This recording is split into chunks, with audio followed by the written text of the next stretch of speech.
Experiencing that thrill of passion in your body is an indication that you're fulfilling a destiny you may have signed up for even before you merged into the world of being from non-being. The opening lines of the Old Testament convey that God and good are essentially synonymous. So know that when you feel good, that's akin to saying that you feel God. The presence of passion, or feeling good, is also the same as having God awakened within yourself. Think of this awakened presence as something you need to continuously pay attention to and nurture in order to prevent it from either going back to sleep or disappearing entirely. In other words, you must keep this passion ever present on the front burner of your life.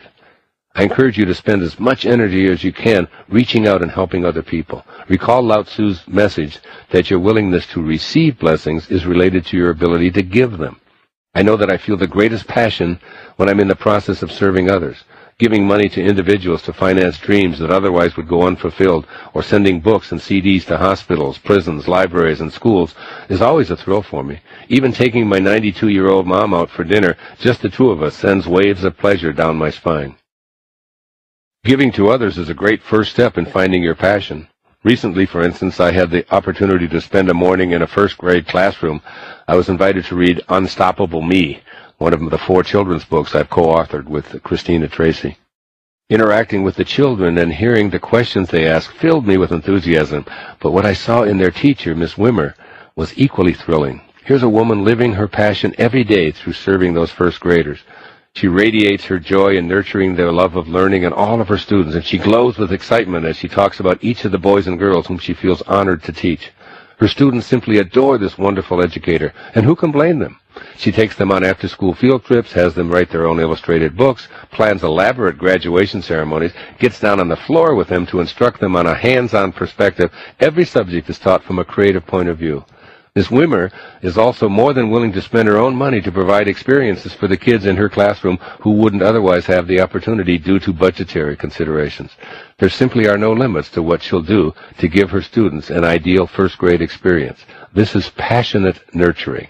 Rather than using our days to just go through the motions and feel a sense of ennui, we all need to go through life as enthusiastically as Ms. Wimmer does. After all, how can we expect to find any passion if we're seemingly stuck in a dull world that typifies our daily existence?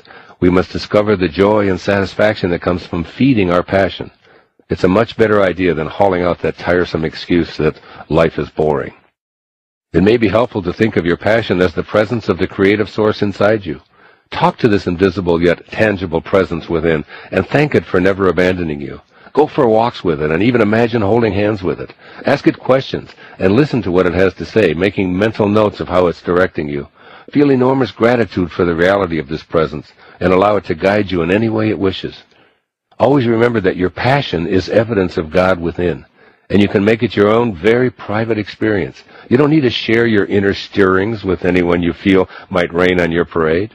Rather, make a promise to yourself that you'll pay attention to your passion, that you'll do at least one small thing daily to make it your reality. Even if you only do a silent meditation on keeping your dream alive, write one paragraph of the book you've been envisioning. Make one phone call exploring how to get into that business you fantasized about running, or put a few dollars aside to finance your future endeavors. Do it. Pay attention to your passion. Never ignore it. Talk to it, so that you don't have to drag out excuses or explain why it's always impossible for you to see and follow your own bliss. Keep in mind that your passion must be fed in order to survive. It will never let you down if you nurture it. How could it? It is God within you, and with God all things are possible, and no excuses are necessary. Here's a few suggestions for living a passion-filled life. First, do something every day to keep the awakened God within from falling back asleep. Remember that your feelings of excitement are the result of the way you think, and when your thoughts harmonize with source energy, you begin to feel your passion. Therefore, you must keep a constant watch on your mental activity. Maintain a journal to record what fires you up. The more you write, the more you invite passion to live within you.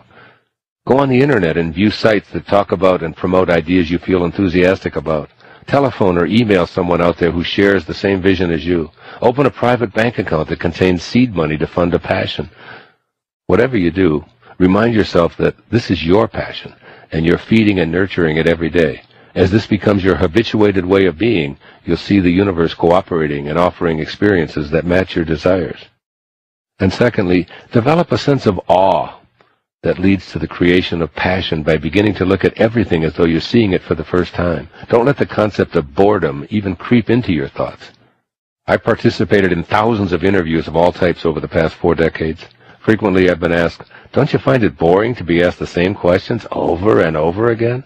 My response, which comes from my heart, says, I've never been interviewed by this person at this time on this subject under these circumstances before. Thus, every interview is a brand new, joyful endeavor, and this keeps my passion alive. I do the same kind of thinking when I'm about to give a lecture for the 10th time in 2 weeks. Each presentation before a live audience is a novel experience. Look at your entire life this way. Make love to your spouse like it's the very first time. Read to your children like it's the first time. Go for your daily run like it's the first time. Every new moment is a gift from the all-knowing Tao.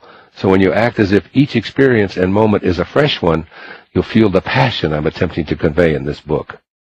And third, take a 5-minute time out today to repeat the following affirmation, quote, I invite the presence of God to be with me in the form of my passion, unquote. This reminds you that every moment of excitement you feel is evidence that you have divine guidance in the moment. By holding on to it, you'll enter the excuses be gone zone. As Thomas Aquinas observed, quote, true peace consists in not separating ourselves from the will of God, unquote.